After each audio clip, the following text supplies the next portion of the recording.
The English word mind refers to the center of your thoughts, memory, and imagination. And in this lesson, you'll learn 20 common English phrases using this word.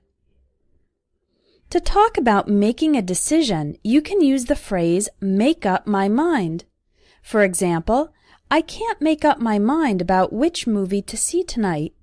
This means I can't decide or I can't choose. A variation on this phrase is, my mind is made up. This expression means you have already made your choice, and it implies that you are not open to changing your decision. If you do change a decision that you made previously, use the phrase, change my mind.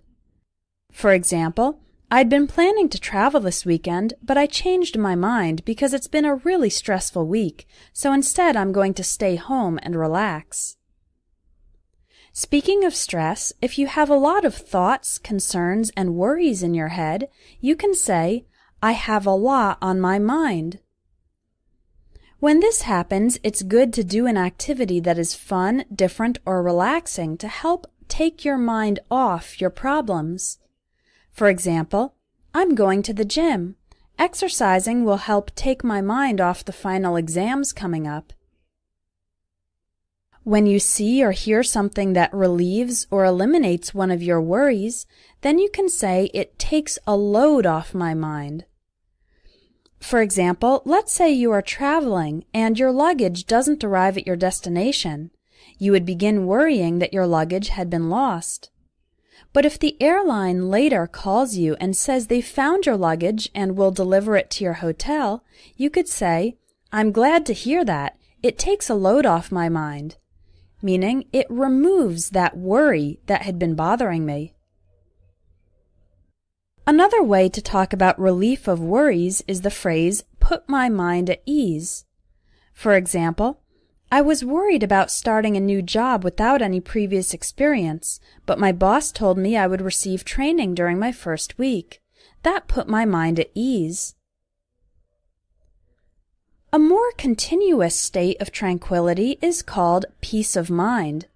This phrase is used when something helps you not to have worries. For example, having car insurance gives me peace of mind because I know the costs will be covered if I get in an accident. Two expressions you can use to describe people are open-minded and closed-minded. An open-minded person is receptive to new and different ideas, and a closed-minded person is the opposite. Someone who is closed-minded doesn't want to accept or consider new ideas, and they are often intolerant of different beliefs and opinions. You can also say a person has a one-track mind if they tend to think about or focus on one subject all the time. For example, all Daniel ever talks about is sports. He's really got a one-track mind. A person who speaks their mind is someone who says exactly what they think without changing their words to please others. Some people consider speaking your mind a good thing because it is honest and direct. Other people consider speaking your mind a bad thing because it doesn't consider how your words might offend or upset other people. To give someone a piece of your mind means to tell them angrily that you disapprove of something they are doing or something they have done. For example, I'm sick and tired of our neighbors playing loud music at 3 a.m. I'm going to give them a piece of my mind, meaning I'm going to express my anger about their behavior. An informal way to say that someone is crazy and irrational is to describe them as being out of their mind. For example, you turned down a job with a $100,000 a year salary? You're out of your mind. If you forget something, you can say it slipped your mind. For example, oh no, I had a dentist appointment this morning, but it completely slipped my mind.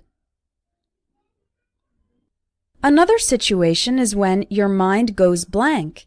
This is when you forget everything and you can't form a single thought. For example, I was so nervous during my presentation. As soon as I started, my mind went blank. All of the phrases you've learned so far use the word mind as a noun, but mind can also be a verb, meaning to pay attention to or to care about. For example, if you want to check if an action is okay with another person, you can ask, "Do you mind if?" For example, "Do you mind if I open the window?"